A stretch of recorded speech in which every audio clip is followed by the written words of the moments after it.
Kapwa nagpakitang gilas na sina Pacman at Pretty Boy sa harap ng media, sino kaya ang handang-handa na para sa kanilang laban sa Mayo? Mula pa rin sa Los Angeles, California sa Amerika, may ulat on the spot si Mark Zambrano. Mark? Rafi, naobserbahan nga natin ng personal yung media open workout itong si pambansang kamauman ni Pacquiao dito sa Los Angeles, California, isang araw matapos yung media workout naman ni Floyd Mayweather Jr. sa Las Vegas, Nevada. Sa ating obserbasyon, Rafi, relaxed at masayahin. Masayang-masaya si Manny Pacquiao na nakaharap yung international media kanina sa loob ng Wildcard Gym.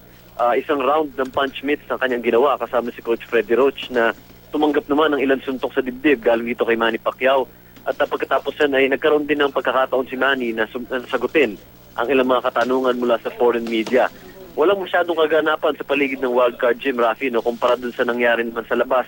Itong Mayweather Boxing Club sa Las Vegas, Nevada, kung saan medyo grande ang naging preparasyon ng The Money Team. May 2 tent pa dyan na nilagay yung The Money Team at naglagay sila ng buffet table at tindahan ng mga Mayweather merchandise sa labas. Pero parehong naging mahigpit ang sitwasyon sa labas ng Mayweather Boxing Club at ng Wildcard Gym. Hindi basta-basta nakakapasok ang lahat ng miyembro ng media kung hindi accredited, Rafi. So yun na naging obserbasyon natin dito at ang kapareho lang ng sitwasyon itong dalawang fighter natin na si Manny Pacquiao at si Floyd Mayweather Jr. ay nakita na ng lahat yung matinding resulta ng kondisyon ng training itong dalawang boksingeron to.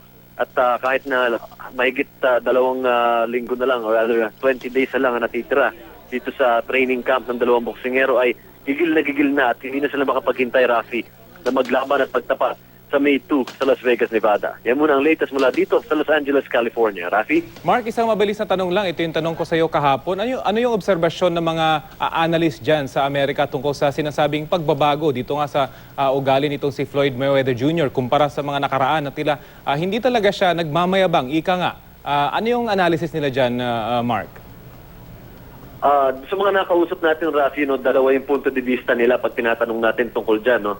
Yung iba sinasabi nila na baka daw takot itong si Floyd Mayweather at ayaw na niyang lalong galitin or asarin itong si Manny Pacquiao dahil baka nga daw maging mitya pa to na lalong magpaganda ng training at magpaganda ng kondisyon itong si Manny Pacquiao. May iba naman nagsasabi, Rafi, tulad nung nakausap natin si Marco Antonio Barrera, yung dating nakalaban din ni Manny Pacquiao. Sinabi niya na siguro nagfo-focus na lang talaga ng gusto etong si Floyd Mayweather Jr. sa training at tinututukan lang niya yung sarili niya at wala na siyang ibang tinitingnan pa sa labas ng training camp or kung ano-ano bang factors na pwedeng makagulo sa kanyang training.